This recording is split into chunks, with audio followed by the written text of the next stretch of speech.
The rain relentlessly hammered against the car's windshield, transforming the streets of Portland, Oregon, into a distorted reflection of lights and shadows. Detective Arthur Hayes drove in silence, the radio off, allowing the melancholic rhythm of the drops to engulf him. It wasn't just the rain weighing him down, it was the legacy he was about to unearth. The Holy Cross Infirmary, a name that whispered shivers throughout the city, awaited him. His supervisor, Captain Miller, had called him into his office that morning, his expression grim. "Hayes," he'd said, pushing a stack of yellowed folders towards the detective, "the Holy Cross case has been reopened. 87 deaths in 7 years. Every detective before you failed. You want redemption? This is your chance." Arthur nodded, a knot in his stomach. Redemption was a heavy word, especially for him. Arriving at Holy Cross, Arthur parked his car and shut off the engine. The building, once a symbol of care, now stood as a monument to abandonment. Its broken, grimy windows resembled empty eyes, staring out at the storm. The rusted sign, which once proudly bore the name Holy Cross Infirmary, was now almost illegible, devoured by time and neglect.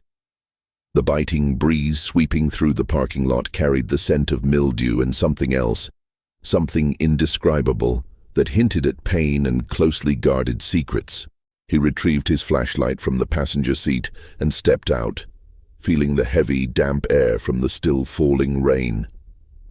The iron gate groaned, announcing his entrance onto the decrepit grounds. Each step on the tall, wet grass led him deeper into the oppressive atmosphere of the place. The main door was open, or rather forced open, inviting him into the dark, cold interior. The entrance hall was an echo of times past, with plaster crumbling from the ceiling and fragments of furniture strewn across the floor. His flashlight beam swept across the walls, revealing dark stains that could have been from dampness or something more sinister. The silence was almost palpable, broken only by the drip of water leaking from a crack in the roof and the sound of his own footsteps. Arthur felt a shiver run down his spine.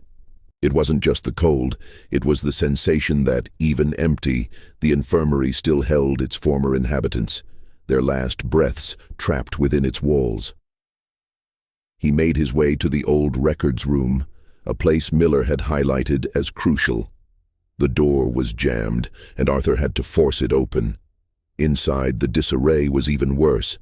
Files scattered on the floor, dusty shelves, and a rancid smell of old paper and mold. Arthur switched on his flashlight and began searching for the boxes labeled "Forgotten Files."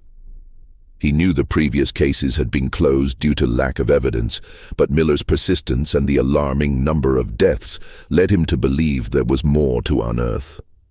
As he sifted through the documents, his flashlight beam fell upon a small, rusted metal box, hidden beneath a pile of folders. It was unlabeled, and its edges were sharp from corrosion.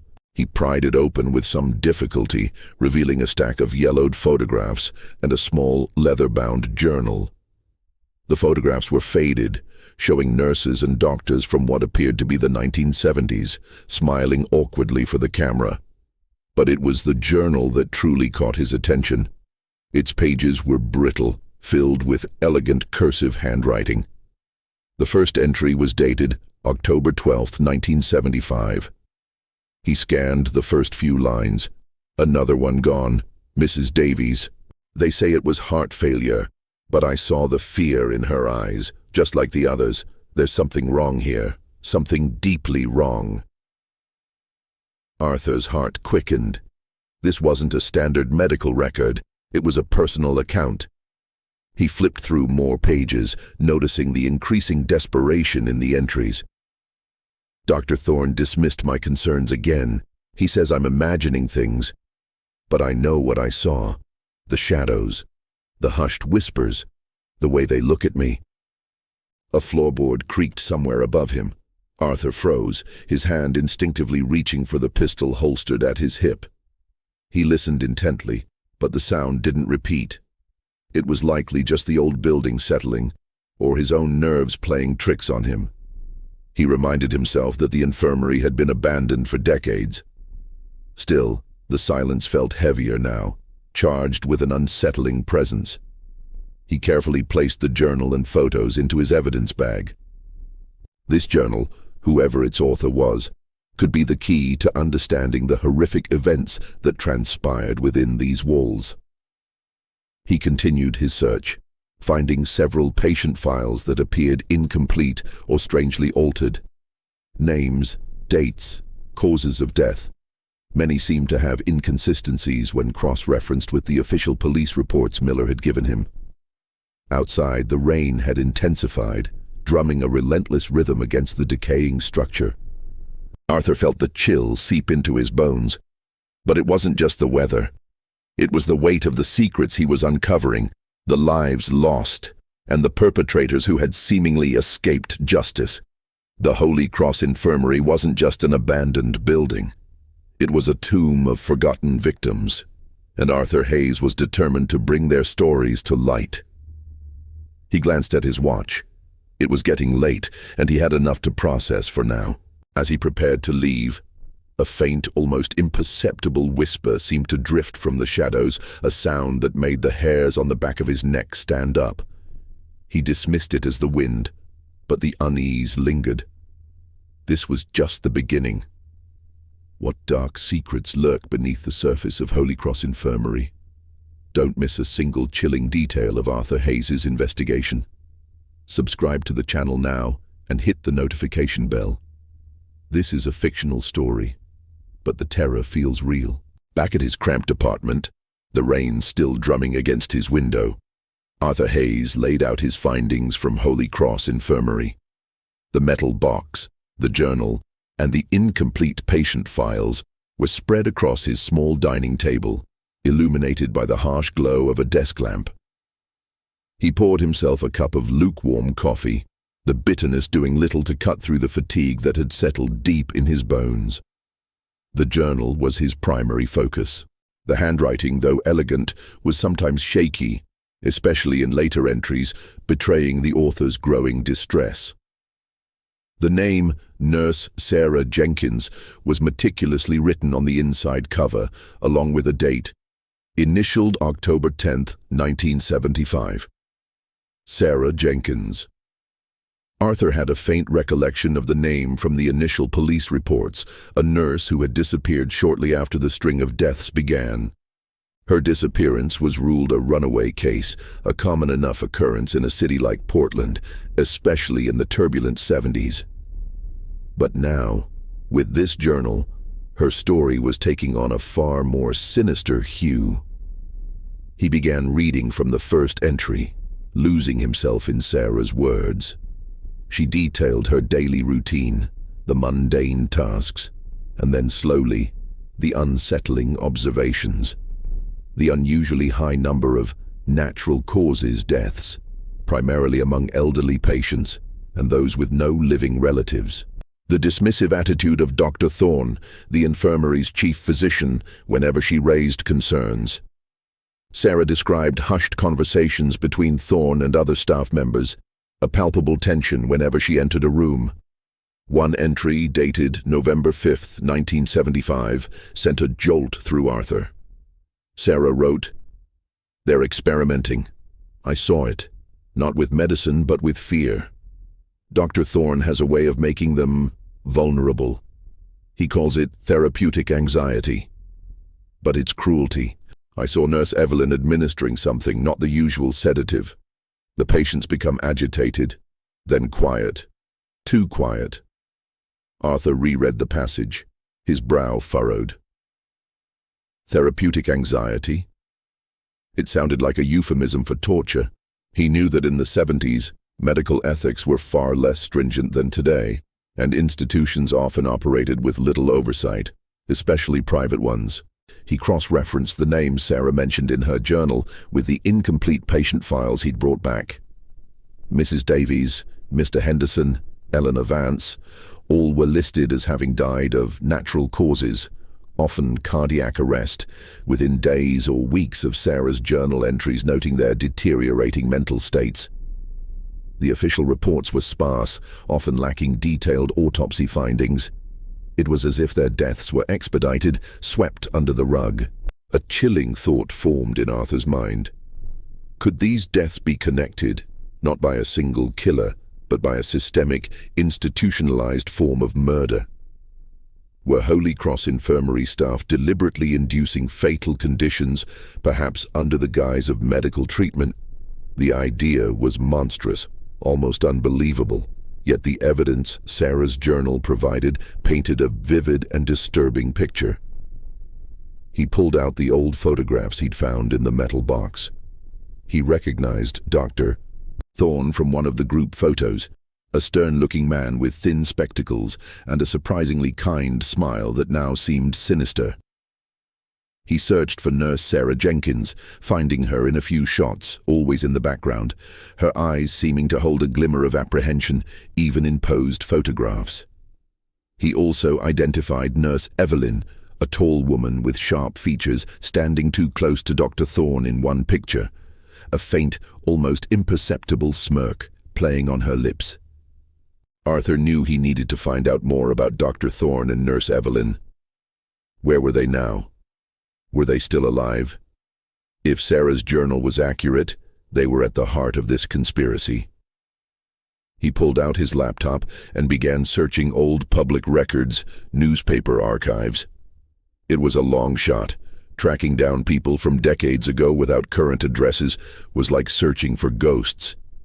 As he worked, the shadows in his small apartment seemed to lengthen, taking on unsettling shapes. The thought of Holy Cross, of Sarah Jenkins's fear, began to creep into his mind. He found himself glancing over his shoulder, a familiar habit born from past cases that had left their own scars. The lines between his personal demons and the professional horrors he investigated often blurred, making sleep a luxury he rarely afforded himself. He found an old obituary for a Dr. Charles Thorne, dated 15 years ago, stating he died peacefully in his sleep in Arizona. That was a dead end, but there was no record of an Evelyn Hayes, Evelyn Carter, or any common last names for a Nurse Evelyn in Portland's public records or obituaries. This was odd. Why would a prominent nurse simply vanish from all official records unless she had something to hide? Or perhaps someone was trying to hide her. Arthur leaned back in his chair, rubbing his temples. The sheer scale of the potential conspiracy was overwhelming. 87 victims. This wasn't a serial killer stalking victims in the night. This was something far more insidious, operating under the guise of legitimate medical practice. The fear Sarah described, the therapeutic anxiety, it hinted at a psychological component. Were these patients being driven to their deaths by fear itself? The city outside was now quiet, the rain having tapered off to a soft drizzle. Arthur knew he couldn't share the journal's contents yet. Miller would dismiss it as the ramblings of a paranoid nurse. He needed more concrete evidence, something that would stand up in court. He needed to find out what truly happened to Sarah Jenkins. Her journal abruptly ended in December 1975, with a final desperate plea. "They know I know. I can hear them. The whispers, they're coming for me." After that, nothing. Sarah simply vanished. He closed his laptop, the dim glow casting long shadows across the journal. The Holy Cross Infirmary, with its forgotten files and whispered secrets, was slowly beginning to reveal its true horror. And Arthur Hayes, a detective haunted by his own past, felt an undeniable pull into its chilling depths. He knew he was getting closer to the truth, and with every step, the danger grew. The next morning, Arthur was at the police station well before dawn, the bitter aroma of stale coffee hanging heavy in the air. He logged into the cold case database, focusing on Holy Cross. The sheer volume of files was daunting, but he knew he couldn't rely solely on official reports. Sarah Jenkins's journal had opened a new, terrifying avenue of investigation. He started by compiling a list of all 87 victims, cross-referencing their names with Sarah's journal entries. The inconsistencies were glaring. Several patients listed as dying of natural causes in police records were described by Sarah as having severe psychological distress, agitation, and a profound sense of fear in the days leading up to their deaths. He also noted the consistent pattern. Elderly, vulnerable patients, often those with no close family to question their care. His search for Nurse Evelyn yielded no results. It was as if she had been erased from existence. No birth records, no social security number, no death certificate under any permutation of common last names. This anomaly was far too significant to ignore. Arthur made a mental note to dig deeper into the infirmary's employment records if he could get access to them, hoping for a maiden name or previous address. He shifted his focus to Dr. Thorne. While the obituary stated he died peacefully, Arthur harbored a suspicion. Such a central figure in what Sarah described as a murderous conspiracy couldn't simply fade away without further scrutiny. He decided to find out more about Thorne's life post-Holy Cross. Did he continue practicing medicine? Did he have family who might shed light on his past? Arthur spent hours meticulously sifting through archived property records and old business directories. He eventually found a listing for a private clinic run by Dr. Thorne in a quiet suburb of Arizona, established a few years after Holy Cross closed down. The clinic specialized in geriatric care and cognitive therapy. The irony was not lost on Arthur. Could Thorne have continued his insidious practices elsewhere, just under a different guise? He decided to visit the clinic. It was a long shot, but sometimes the most mundane details could reveal the deepest secrets. He applied for travel expenses, fabricating a story about a complex interstate fraud case. Knowing Miller would approve it without much question given Arthur's reputation for getting results, despite his unconventional methods.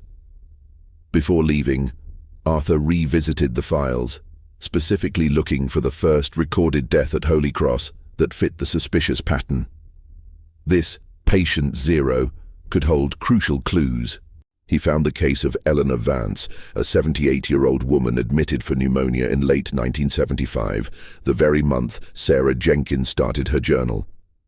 The official cause of death was listed as acute respiratory failure, but Sarah's journal entry for Eleanor was chilling.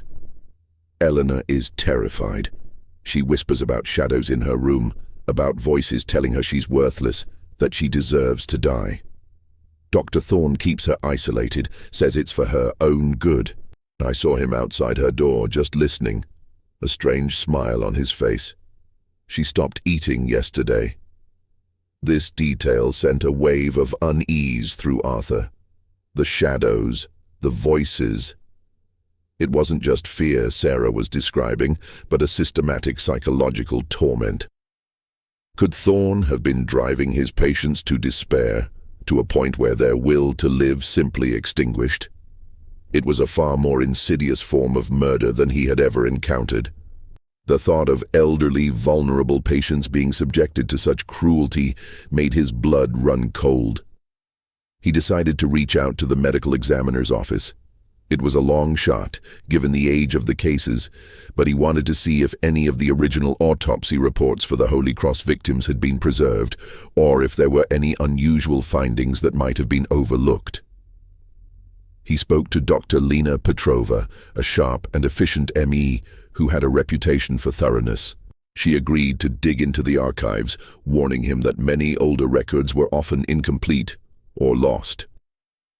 Later that afternoon, Arthur found himself staring at the old photographs from the metal box again. One of them, a casual snapshot of Dr. Thorne and Nurse Evelyn laughing together in a sunlit garden, caught his eye. Evelyn's smile was wide, almost predatory, and there was an unsettling familiarity to her eyes, though he couldn't place it. He zoomed in on her face, but the image was too grainy. He felt a nagging sensation that he had seen those eyes before, somewhere, somehow. As he was about to leave the office, a thought struck him. The journal. Sarah's desperate final entry. They know I know. I can hear them. The whispers, "They're coming for me." And then her disappearance. What if Sarah hadn't run away? What if she had become the 88th victim, her body never found? This possibility filled him with a renewed sense of urgency. The Holy Cross Infirmary wasn't just a place where people died, it was a place where people vanished. The atmosphere in the police station was quiet now, most of his colleagues having left for the day. He felt the weight of the forgotten victims pressing down on him. The more he uncovered, the more complex and disturbing the truth became. He realized that this wasn't just about solving a cold case. It was about exposing a horrific chapter in medical history, one that had been meticulously buried. His journey to Arizona felt less like an investigation and more like a pilgrimage into the heart of darkness. The suspense tightened its grip, pulling him further into the chilling legacy of Holy Cross. The Arizona sun beat down mercilessly, a stark contrast to the perpetual drizzle of Portland. Arthur Hayes squinted against the glare as he drove towards the quiet suburban town where Dr. Charles Thorne had spent his final years. The air was dry and dusty, a world away from the damp, shadowed corridors of Holy Cross. He felt a strange sense of displacement, as if he had stepped into an entirely different reality. Yet the chilling specter of the infirmary followed him like a persistent shadow. Thorne's private clinic, Serenity Springs Geriatric Care, was a quaint, unassuming building with manicured lawns and blooming cacti.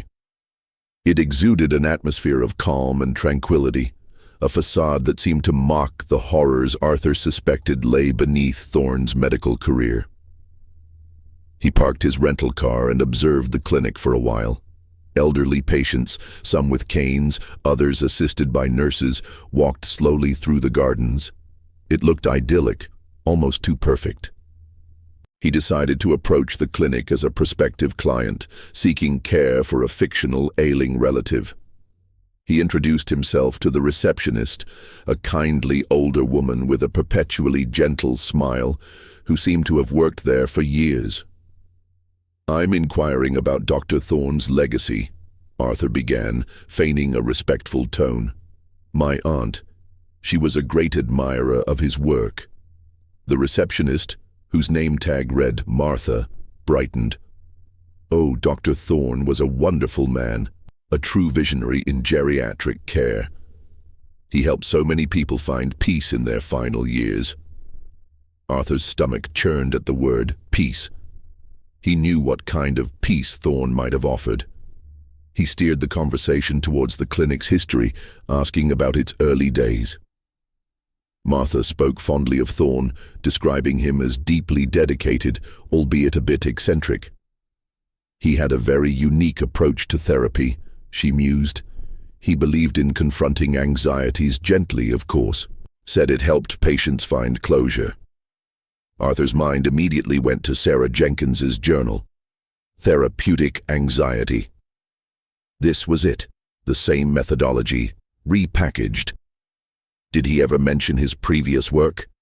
Arthur asked casually, trying to keep his voice even. "Perhaps a place called Holy Cross Infirmary." Martha's smile faltered, a flicker of something unreadable passing through her eyes. "Oh, Holy Cross," she said, her voice dropping slightly. "He rarely spoke of that place. Said it was a difficult period. A lot of challenging cases, I believe. He closed it down and moved here for a fresh start." Her discomfort was palpable. It wasn't just a difficult period, it was a suppressed memory. "Did he have any particularly close colleagues there?" Arthur probed, subtly pushing. "A nurse, perhaps? Evelyn?" Martha's eyes widened slightly, and she wrung her hands. "Evelyn? Ah, yes, Nurse Evelyn. She was with him for a short while here after Holy Cross. Very efficient, but intense. She left quite suddenly, years ago. Dr. Thorne was quite upset by it, never spoke of her again." "Do you know where she went?" Arthur pressed, his heart quickening. Martha shook her head. "No, just vanished, like she never existed." Dr. Thorne was always secretive about his past, especially about her. Her tone suggested that Nurse Evelyn's departure was more than just a resignation. It was an unexplained disappearance. Arthur thanked Martha and left the clinic, the peaceful facade now seeming even more unsettling. He had confirmation. Nurse Evelyn was real, and she had worked with Thorne in Arizona.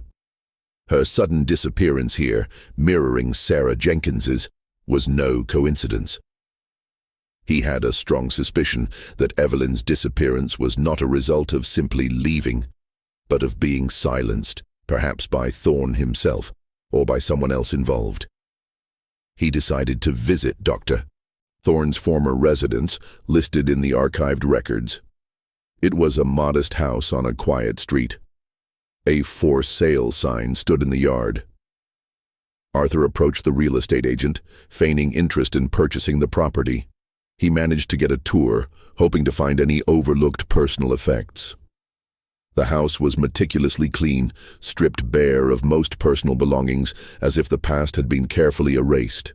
However, in the back of a dusty cupboard in Thorne's study, tucked away behind a loose baseboard, Arthur found a small, locked wooden box. It wasn't the kind of thing a real estate agent would notice.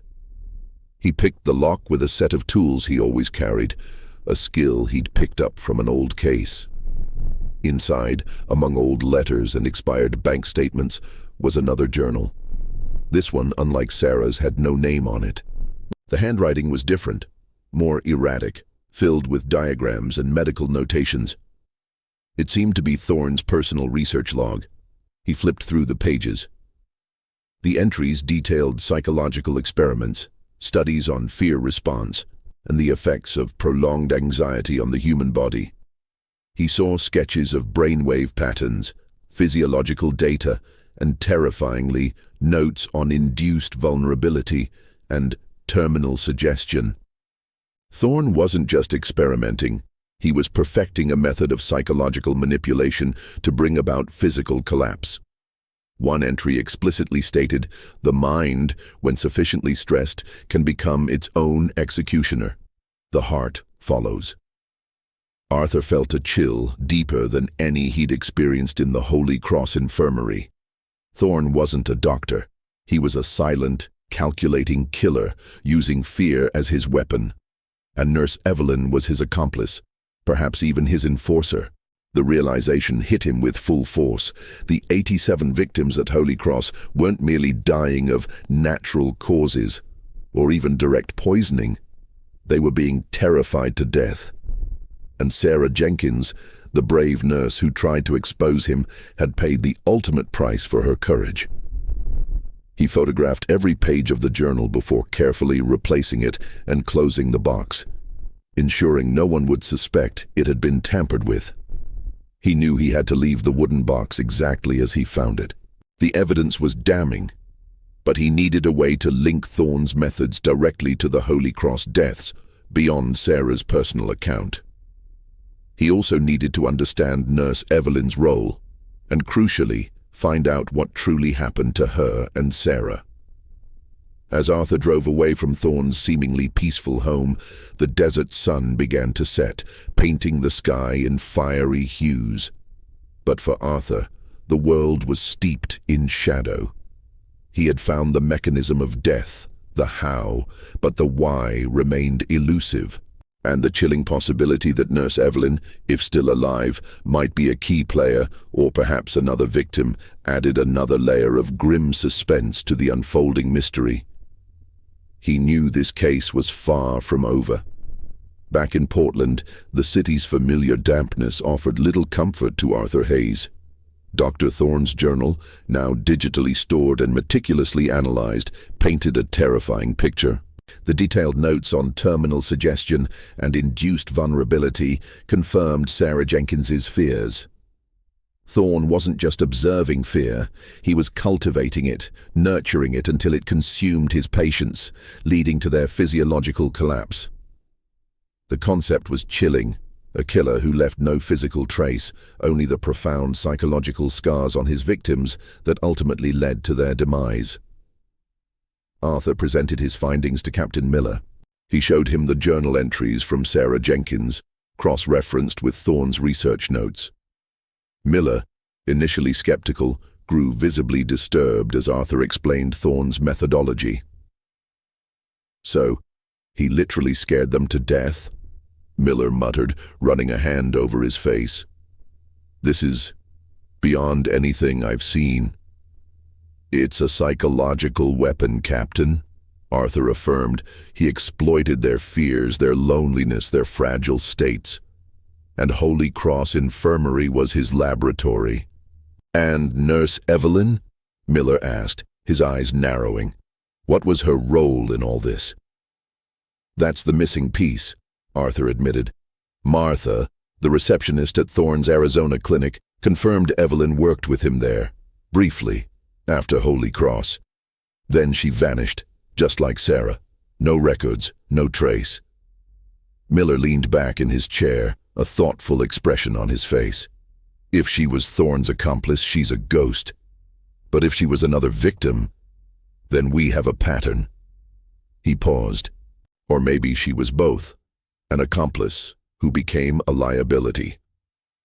Arthur spent the next few days immersing himself in the social dynamics of Holy Cross during its operational years. He revisited archived newspaper articles, looking for any mentions of staff, any peculiar incidents beyond the reported deaths. He even found an old employee directory, albeit incomplete.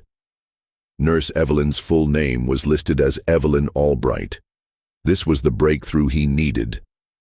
With her full name, Arthur delved into more obscure databases, old property records, and even genealogy sites.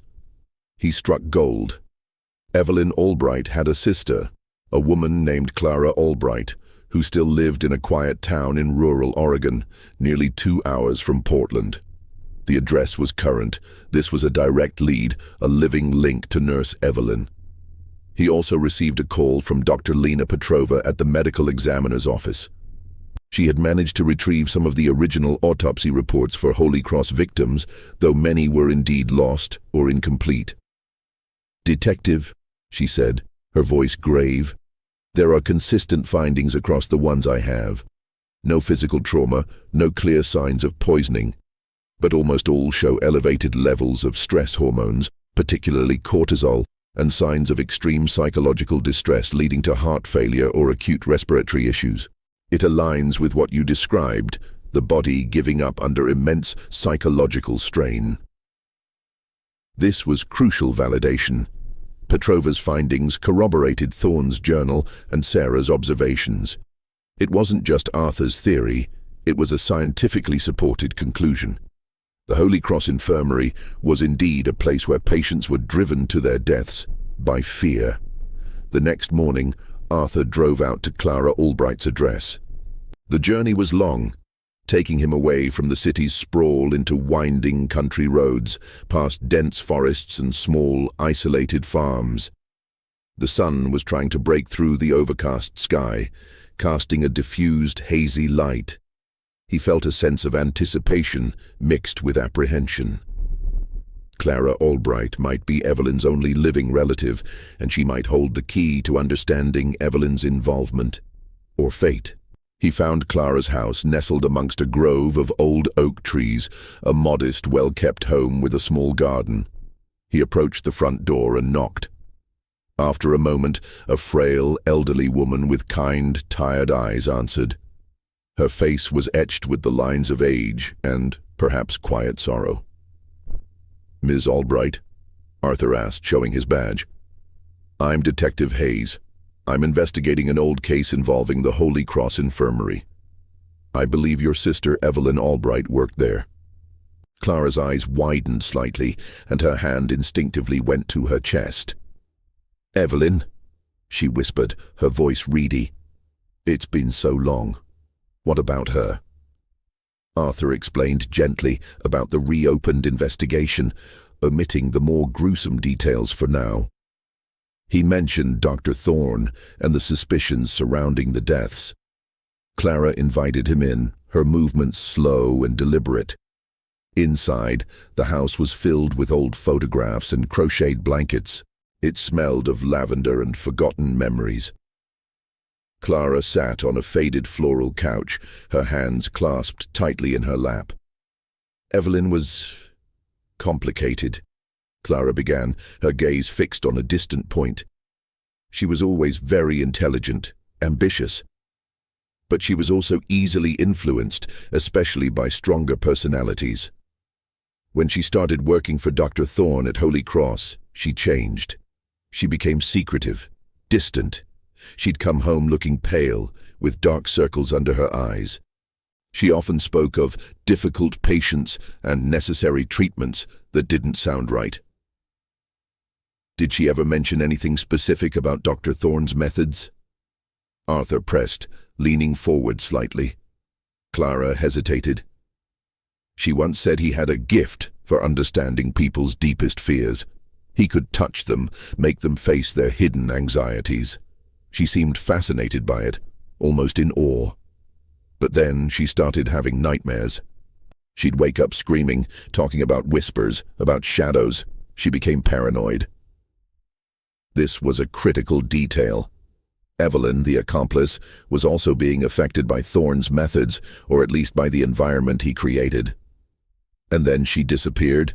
Arthur asked. Clara nodded, her eyes welling up. "Yes, she went to Arizona with Thorne to his new clinic. She called me once about a month after she left." Her voice was trembling. She said, "Clara, I made a terrible mistake. He's doing it again, and he knows I want out." That was the last I ever heard from her. I tried to call back, but her number was disconnected. I contacted the police, but they just said she probably ran off with Thorne. I knew in my heart something was wrong. Arthur felt a pang of sympathy for Clara. She had lived with this agonizing uncertainty for decades. "Do you have any of her belongings from Holy Cross? Anything she might have left behind that could shed light on her time there?" Clara slowly rose and went to a dusty old chest in the corner of the room. She pulled out a small, worn leather diary. This was hers, from her time at Holy Cross. She kept it hidden. She told me if anything ever happened to her, I should make sure someone found it. Arthur took the diary, his hands trembling slightly. Another journal. This could be Nurse Evelyn's perspective, her own account of the horrors within Holy Cross. The pieces were finally coming together, forming a chilling mosaic of a terrifying truth. He thanked Clara, promising to keep her informed. As he left, the sun finally broke through the clouds, casting a strange, almost ethereal light on the house. Arthur knew he was on the precipice of a revelation that would shake the very foundations of the Holy Cross mystery. The truth is slowly unraveling, but the most disturbing secrets of Holy Cross Infirmary are yet to be revealed. What role did Nurse Evelyn truly play, and what horrifying revelations await Arthur Hayes? Subscribe to the channel and turn on notifications to follow every. Remember, this is a work of fiction, but it will keep you on the edge of your seat. Back in his car, parked on the quiet, tree-lined street outside Clara Albright's house, Arthur Hayes held Evelyn's leather diary, its worn cover feeling heavy in his hands. The air was still and warm, a stark contrast to the storm that had accompanied his initial visit to Holy Cross. He took a deep breath, preparing himself for what might be inside. This wasn't just another piece of evidence, it was a confession, a testament, perhaps even a plea from the grave. The first few pages of Evelyn's diary were filled with professional observations, a nurse's daily log of patient care. But quickly the tone shifted. Her entries, though less emotionally raw than Sarah Jenkins's, were equally disturbing. Evelyn detailed Thorne's therapeutic anxiety method with a clinical detachment that sent shivers down Arthur's spine. She described the precise techniques Thorne employed, isolating patients, playing on their deepest fears, whispering negative affirmations, even manipulating their medication to induce heightened states of paranoia and agitation. One entry dated December 1975 read, "Thorne's method is frighteningly effective. Mr. O'Malley, who swore he saw his deceased wife haunting his room, was convinced he was being punished for an old sin. His heart failed this morning. Thorne says it's the natural consequence of unchecked guilt. But I saw his terror. I administered the enhancer last night. It makes them receptive.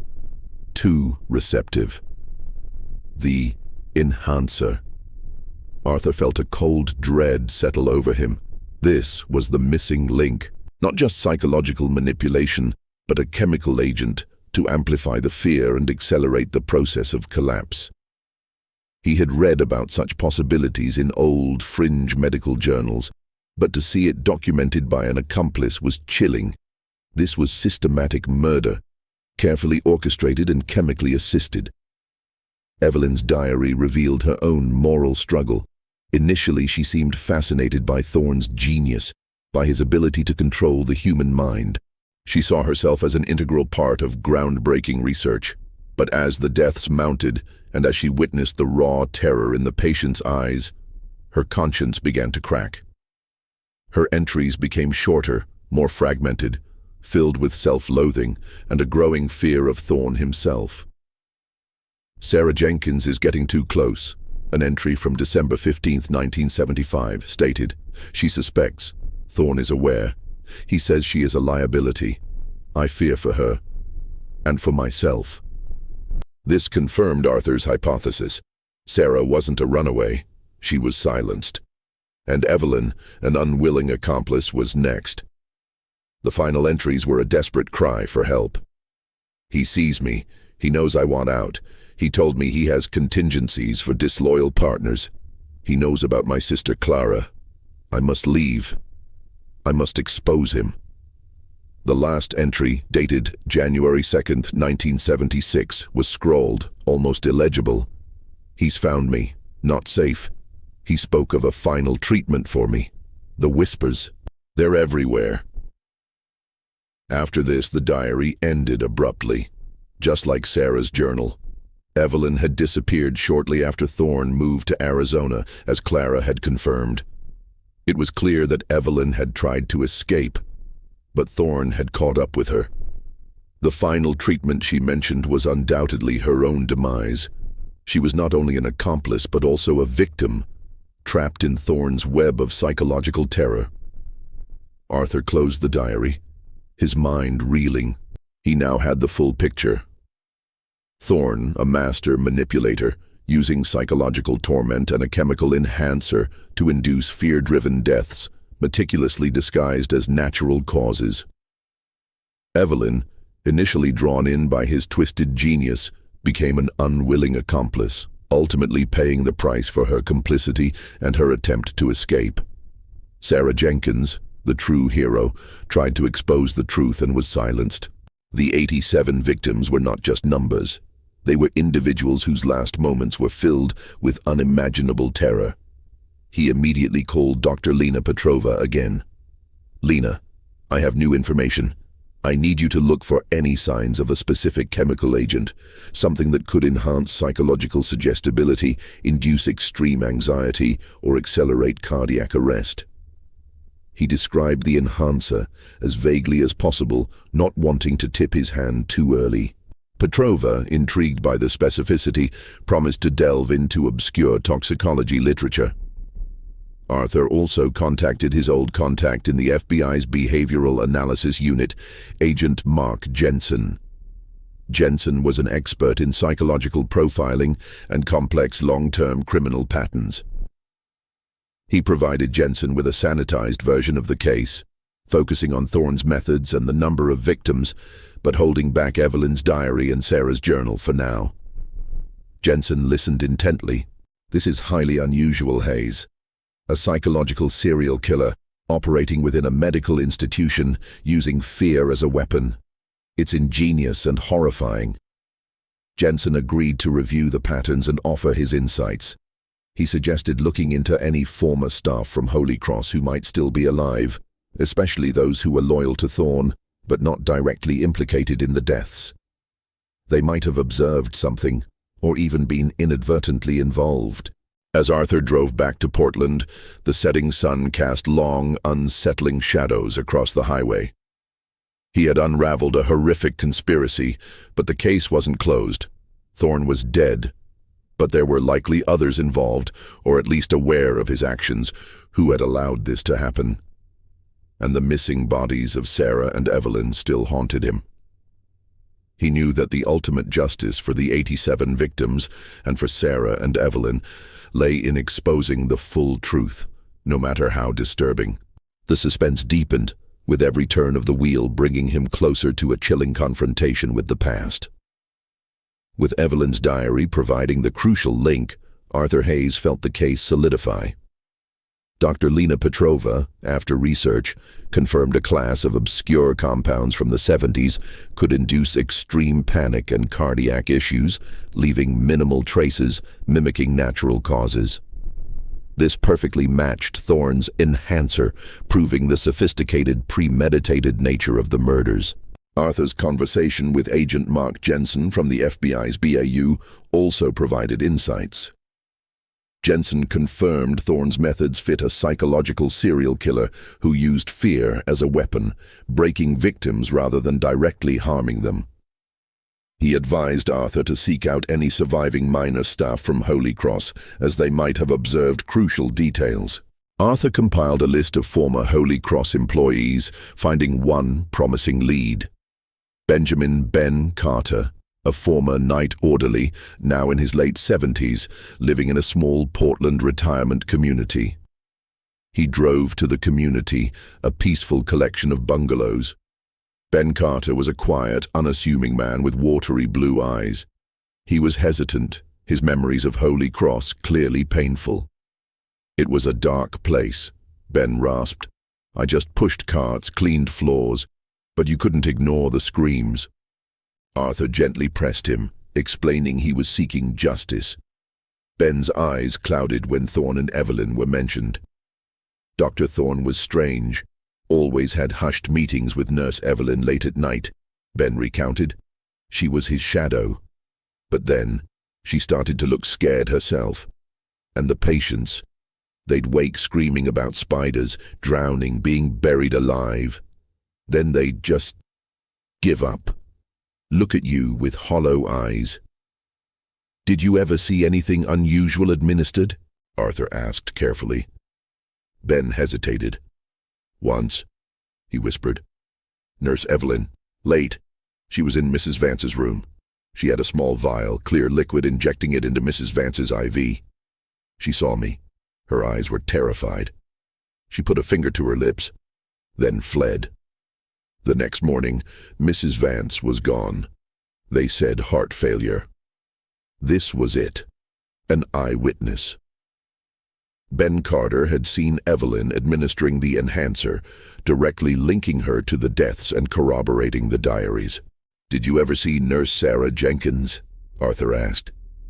"Sarah," Ben sighed, a sad smile touching his lips. "She was kind, the only one who cared. She tried to talk to Dr. Thorne, but he dismissed her. Then she vanished. Everyone assumed she ran away. But I heard whispers that she found something Thorne didn't want anyone to see." "What kind of whispers?" Arthur prompted. "About a hidden room," Ben said, his voice barely audible. "In the basement. Thorne's private lab. No one was allowed down there but Sarah. She was persistent. She went down one night. I saw her, never saw her come out." Arthur's blood ran cold. A hidden lab. Sarah Jenkins had gone into it. This explained her disappearance and perhaps Evelyn's. It was where Thorne conducted experiments and disposed of inconvenient truths. Ben then looked at Arthur, his old eyes pleading. "Detective, there was something else. A sound. Sometimes late at night, a low hum from the basement, and a faint sweet smell, like almonds but stronger. Then silence, a heavy silence. The almond smell, cyanide. While Thorne's method was psychological, he might have used cyanide for disposal or for his contingencies against those who knew too much.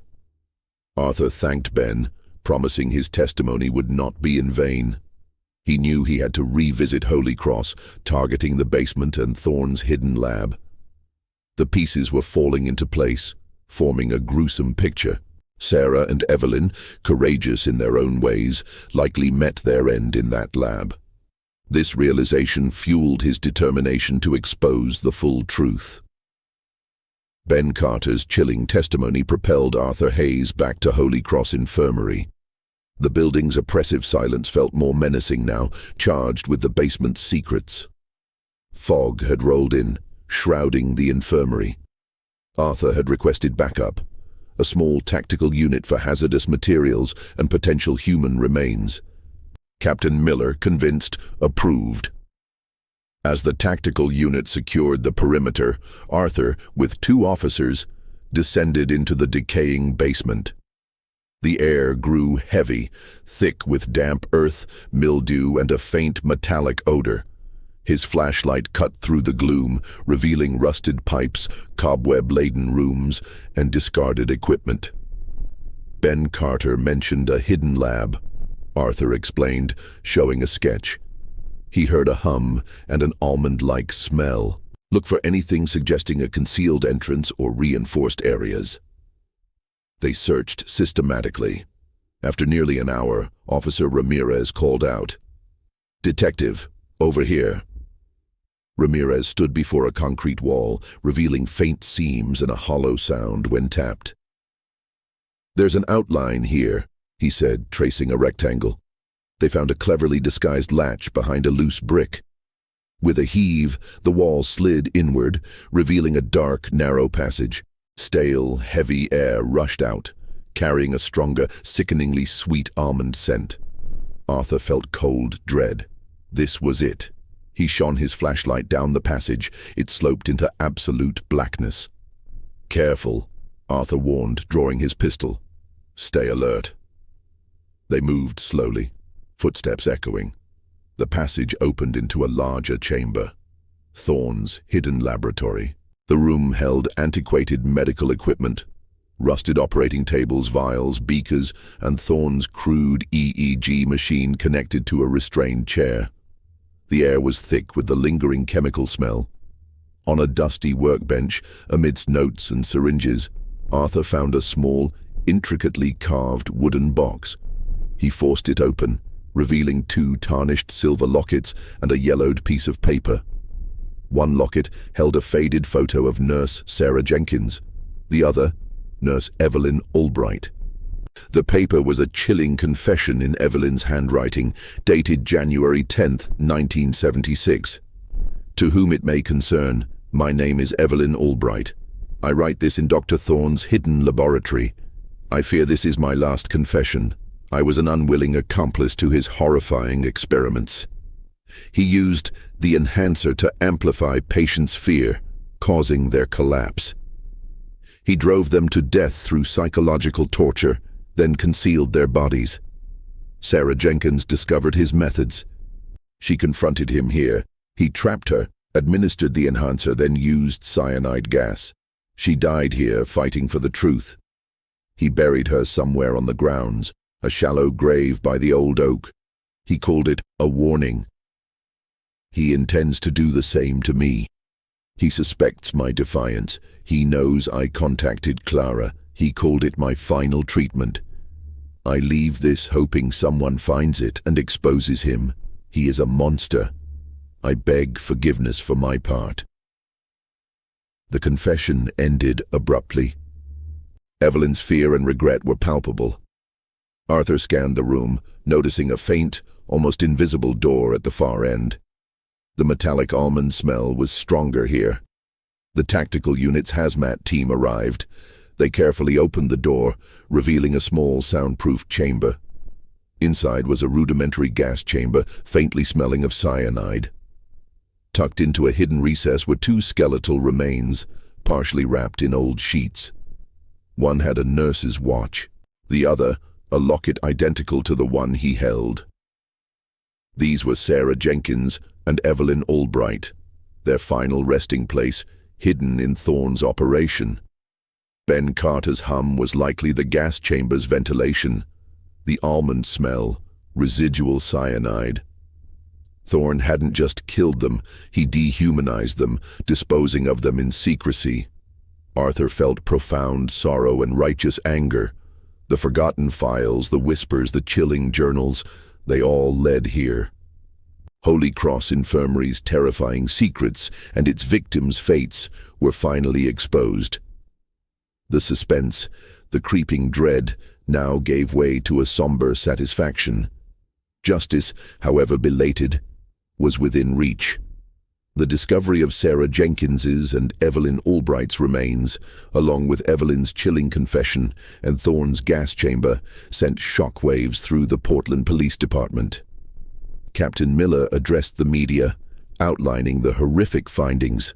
Holy Cross Infirmary, once a whispered urban legend, became a national news sensation, revealing a dark chapter in the city's history. The 87 victims were no longer just names. Their stories and insidious deaths were finally brought to light. Dr. Lena Petrova's analysis of the enhancer compounds and residual cyanide confirmed Thorne's methods with irrefutable scientific proof. Agent Mark Jensen from the FBI, impressed, assisted in the broader implications, suggesting other similar therapeutic institutions might have operated unethically. Arthur, though exhausted, felt profound closure. He visited Clara Albright, delivering the devastating news about Evelyn. Clara, heartbroken, found peace knowing her sister's fate and that her confession contributed to justice. "She always wanted the truth out," Clara said. "Thank you, Detective." The official Holy Cross investigation was exhaustive. While Thorne was dead, the legal team examined the infirmary's administration and any complicit staff. Thorne clearly operated autonomously, exploiting loopholes and lack of oversight in 1970s private medical institutions. However, the sheer scale of natural causes deaths indicated a deeper systemic failure. The police publicly acknowledged Arthur Hayes's pivotal role. His reputation, once tarnished, was restored. The local press hailed him as a hero. But for Arthur, the reward was giving voice to the voiceless, providing answers to suffering families. The psychological toll was immense. Arthur had delved into human cruelty, confronting a killer who weaponized fear. Thorne's lab, the journals, and the testimonies haunted his nights. He became more withdrawn, his professional and personal demons blurring. Holy Cross, though solved, left an indelible mark. He frequently visited Sarah and Evelyn's graves, now properly marked, feeling their quiet presence. He found solace knowing they were no longer forgotten. Portland, scarred by the revelation, began a movement for greater oversight of care facilities to prevent future atrocities. Memorials were planned for the 87 victims. Arthur spent countless hours reviewing the files, not for new clues, but to comprehend the magnitude of what transpired. He read Thorne's notes on psychological manipulation, recognizing echoes of his own past struggles, reinforcing his empathy for the victims. Thorne was a human monster, operating within a flawed system. One evening, Captain Miller found him. "Hayes," Miller said, softer than usual. "You did good. Better than anyone." Arthur nodded, staring at the rain-slicked streets. "You need a break," Miller continued. "Take some time off. You earned it." Arthur considered it. Stepping away from the darkness was tempting, but he knew his past demons and the horrors of cases like Holy Cross would always be with him. He was a detective, driven by justice, even if it meant confronting humanity's darkest aspects. The experience solidified his resolve, but with a new perspective, a deeper understanding of the human mind and evil's insidious manifestations. Months after the Holy Cross case closed, its chilling revelations still rippled through Portland. The derelict building remained a macabre landmark, resisting demolition. For Arthur Hayes, public accolades faded, replaced by internal echoes. He solved the unsolvable, but at a cost, leaving unseen scars. He returned to duty, but the world looked different. Every case carried a darker undertone. He became more attuned to human fear and vulnerability, a consequence of immersing himself in Thorne's twisted world. Sleep remained elusive, haunted by images from the investigation. He often spent late nights alone, the Holy Cross files spread, trying to reconcile the horror with normalcy. The psychological impact was undeniable. Arthur had faced his own demons before Holy Cross, seeking redemption through work. But Holy Cross forced him to confront pure psychological torment, mirroring his internal struggles. He became more isolated, colleagues wary of his intensity and dark humor. He continued weekly visits to Sarah and Evelyn's graves, now marked with elegant headstones recognizing their courage. He'd talk to them, recounting police victories and memorial plans.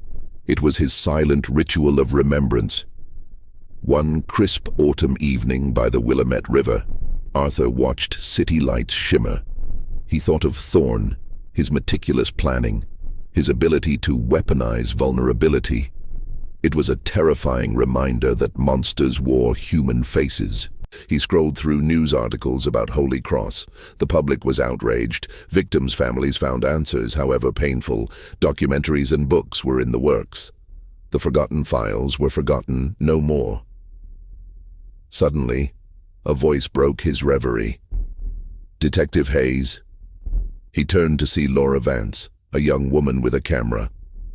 "My name is Laura Vance. Eleanor Vance was my great-aunt, one of the Holy Cross victims." Arthur nodded. "Ms. Vance, I remember your great-aunt's file. I'm sorry for your loss." Laura's eyes held sadness and gratitude.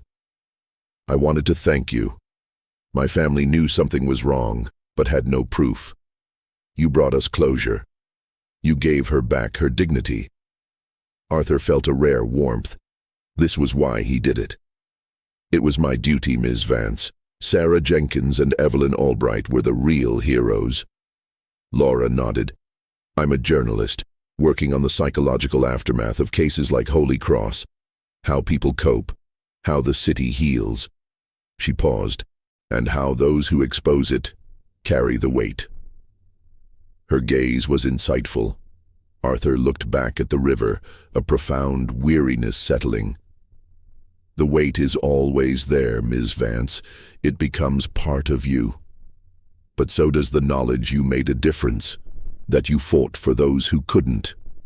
He felt a shared understanding. He knew he'd never truly be free of Holy Cross. It had changed him, deepened his understanding of the human mind, and reaffirmed his commitment to justice. The city's sounds carried a new resonance, a reminder of countless stories. The mystery was solved, but its unseen scars and lingering shadows would remain a permanent fixture in his mind. In that, there was a strange, unsettling peace.